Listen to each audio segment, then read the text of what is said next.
親愛嘅張詠詩，我哋第一次見面係2020年，幫我嘅兄弟 Henry 同埋你嘅姊妹 Rosita 求婚。當時我已經好留意住一個着住綠色衫嘅女仔，嗰個就係你。1年後喺婚禮上面再遇到你，我話俾自己聽，我唔可以錯失呢個機會，而呢個決定應該係人生之中最重要嘅其中一個。我哋一齊咗之後，我哋會因為叫到好好食嘅外賣而攬住慶祝，我哋會自創一啲語言去溝通，每日都會用最熱烈嘅方式迎接對方放工。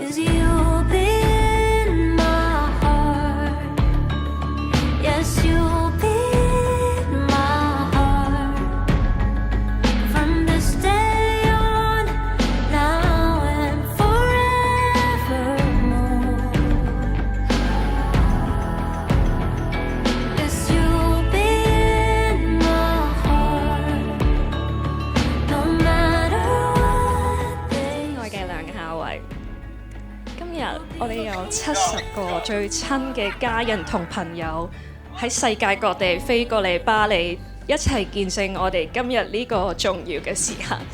我感到無比嘅幸福同感恩。2021年，我冇諗過我以姊妹嘅身份參加一場婚禮，會喺我婚禮遇到我嘅未來老公。我成日都話，你就好似一份喺天跌落嚟嘅禮物俾我。呢3年幾嘅時間，我成日都感覺到你永遠將我擺喺你嘅第一順位。我想同你講，同你咁耐以嚟，我從來冇一日覺得孤單過。我終於感受到，原來你同啱嘅人一齊係咁舒服，令我每日都感受到幸福同埋尊重。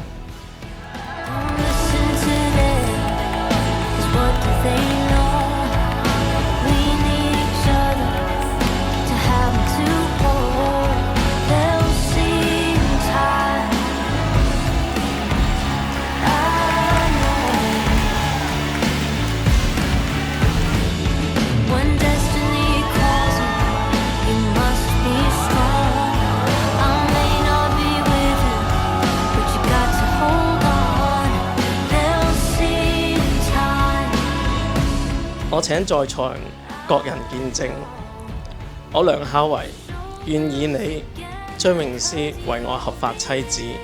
我願對你承諾，從今以後，無論順境逆境、富有貧窮、健康疾病，我都會與你同甘共苦，互相扶持。我願永遠陪伴你，敬愛你，與你偕老。